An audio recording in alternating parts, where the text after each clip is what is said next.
Bay, kumusta ang kabay? Bay, gibog din ko sa mga katauhan diri sa kalibutan kay naay di order dito sa merkado dito sa karinderihan.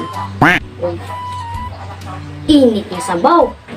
Unja kay bugnaw man. Nasuko ang mamalitay. Unja gipainit sa mamalitay ang init nga sabaw. Unja gihatod sa kusinero o kusinira ang ijan gi-order. Unja gitayhop-tayhopan man ni Jack. Nga init naman ka. Sakto dun yung gingon bay. Libo dito mo. Kaos na ka. Lisod ka dyan ispilingon.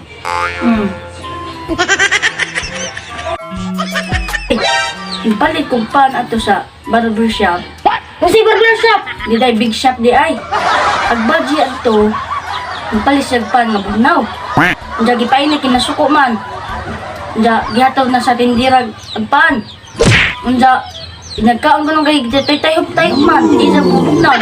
Di buga dyan itong tawana. Uy, Bitaw ba yun? Napo ko na bawaan diri sa atong live ba? Nasira ko na ko Russia o Ukraine.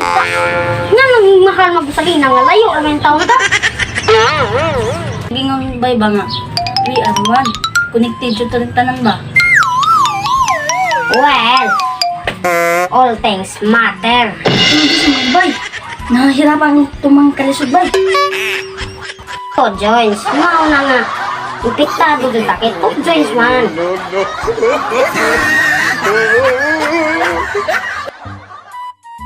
Action. Gingon. Nay, Action. Well, Okay, action. well, all things matter. masasabi ko na.